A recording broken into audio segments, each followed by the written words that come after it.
tensions continue to rise in the country's capital. The death toll now stands at well over 70 in the deadliest outbreak of violence since the protests began last November. Last night, Ukrainian President Viktor Yanukovych announced a truce, but clearly, as you can see from this video, it did not hold. Dozens more injured today. Riot police and protesters are seeking medical assistance as the tense standoff between the two groups continues. Protesters saying the government is corrupt and can no longer be trusted. Yanukovych says the demonstrators are trying to overthrow his government. Analysts warn there is little that outside pressure can do to quickly solve the situation. Also, chaos spreading in Venezuela as the country also fights for more freedom under a failed government. Tens of thousands of protesters flooding the streets there after opposition leader Leopoldo Lopez turned himself in to state police late yesterday. President Nicolas Maduro vowing to move forward with prosecuting the leader on charges of terrorism and murder. The anti-government protests are the largest Maduro has faced since he won election in a contested race just 11 months ago. And this week, the Tea Party is celebrating its 5th birthday. The movement within the Republican Party that was featured predominantly in the 2010 election. The movement has been credited with fueling the GOP's win in the House that year. It still remains a force in the Republican Party today, especially as the midterm elections heat up again this year. The second hour of America's Forum starts right now.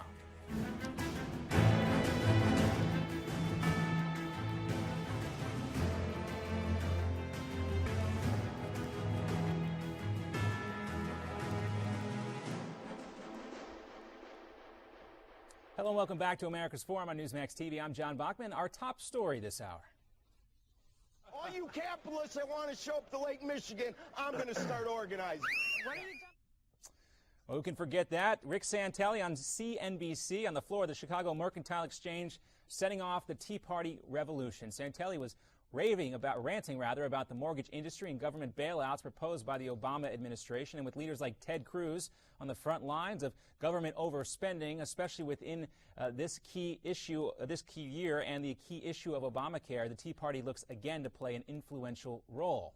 Also, the Congressional Budget Office's conclusion that Obamacare discourages people to work has left Democrats facing another midterm hurdle: how to neutralize the president's signature piece of legislation. The LESS plan, according to a memo obtained by Politico, the midterm battle plan from Democrats is to tell voters that Republicans would make Obamacare worse, raising prescription drug policies, empowering insurance companies, and even endangering domestic violence victims. But the GOP and the Tea Party aren't buying it. They're banking on voters being unforgiving of the president's health care law and the flaws that have followed. Also, the president's choice to keep unilaterally changing the law as he sees fit.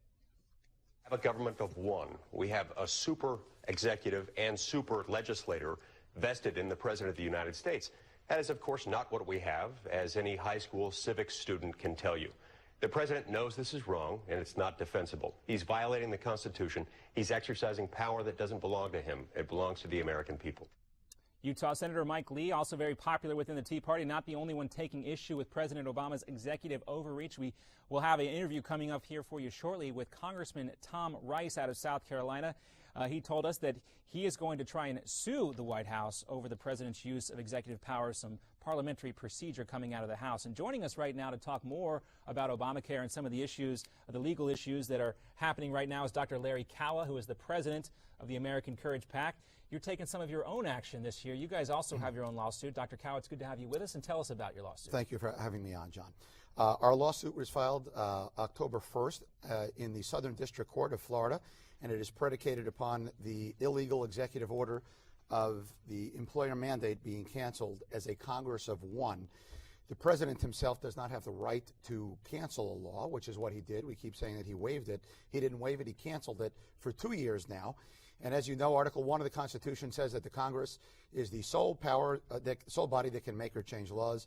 The president has a fiduciary duty to enforce the existing laws, whether he likes them or not. He has foregone that existing duty and chosen instead to cancel a law rather than just delay it. Okay, so you guys filed your lawsuit back in October, and then we had this other recent announcement about delaying the mandate for these small or medium business owners again. When the president keeps changing the rules like this, I know you've already filed your lawsuit.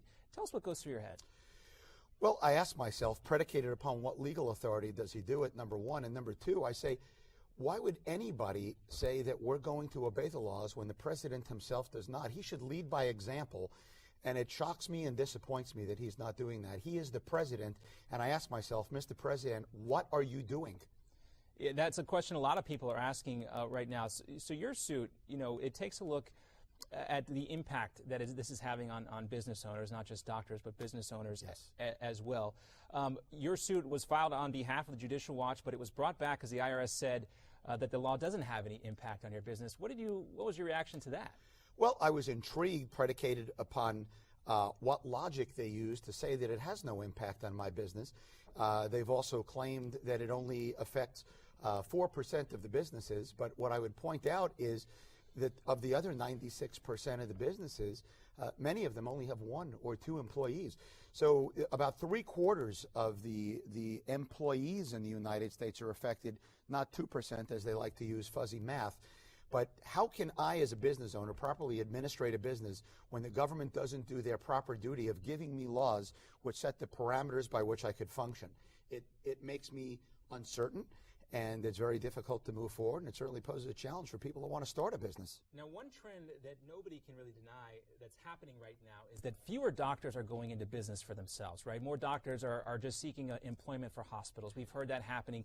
Tell us about the downside of that. Why is there a negative impact for patients if doctors are working for hospitals? Well, I don't think that anybody would say that they embrace institutional medicine rather than a private practice where they get that more one-on-one.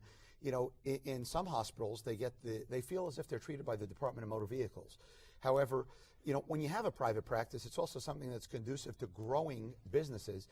And what I say to this administration is you can't both love creating jobs and at the same time want to punish the job creators. And there's another missing predicate, which is that for decades, the Democrats have said that the Republicans are giving tax breaks to the wealthy on the backs of the middle class, when essentially that is exactly what this president did when he gave a pass to big business, waived the employer mandate, and in the same breath obstinately denied that same luxury to the average working American with Cal stands. And there have been calls for the president to delay the individual mandate as well, including yourself.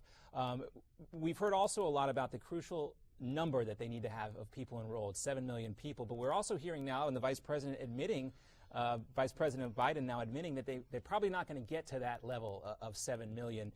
But they don't seem too concerned about it. Well, you bring up a very salient point. I'm glad you did. For example, recently he said we've got 3 million people enrolled. Well, I want to point out that Wall Street Journal actually did a study with McKesson Research Group that showed that 89% of the people that enrolled already had insurance previously. So therefore, only 300,000 people have enrolled. And of those that enrolled, most of them just got Medicaid. 6 million people lost their insurance. So for every 1 person that got insurance through Obamacare, 20 people that previously had it lost their insurance. So instead of insuring the uninsured, it uninsured the insured. It did the reverse. Now, we talked to Dr. Ben Carson last week. We had him here on the program, and he gave us some insight on how, and going off topic here a little bit, about how he's been adversely affected by IRS targeting. You're a politically involved gentleman as well. Have you had any strange interaction, even maybe slightly off what you would be accustomed to from the IRS? Not yet, but I'll give them the opportunity to make the fools of themselves that they're going to do. If you want to come and get me, come and get me. I'm an honest businessman. I'm a patriot. I don't operate out of fear. I've got nothing to hide. I want to remind you that they are one of the entities that I sued. The 4 defendants that I served lawsuits to were the IRS, the Commissioner of the IRS, the Department of the Treasury, and the Secretary of the Department of the Treasury. And it's clear that you have, crossed all your T's and dotted all your I's, but it's very difficult, for the average small businessman to do and make sure they're as confident as you are with all their tax preparation. How concerning is it for you, just as a businessman, to know that there is even the perception of involvement between the IRS, mixing business with politics? It's a great point you bring up. It really surprised me when months ago Kathleen Sebelius decided to reach out to private organizations like the Robert Woods Johnson Foundation in violation of the Anti-Deficiency Act. Bear in mind that the Constitution says that there can be no appropriations made except for the will of Congress, and she reached out to get private organizations to support Enroll America to promote Obamacare. Just It's one of illegal. many controversies. And Larry, we want to talk about some of the other controversies as well. You'll be back with us for another break. Or another block, I should say. We got to run to break real quick. But we want to hear from you, of course. And if you have any questions for Dr. Kawa, if you want to talk directly, specifically about Obamacare, you can tweet me directly at JohnB_Newsmax, or any of us here at the program at Newsmax TV, #America's Forum. We'll have much more with Dr. Kawa when we come right back. Talk a little bit more about his lawsuit and some of the problems folks are having out in California with Obamacare right after this.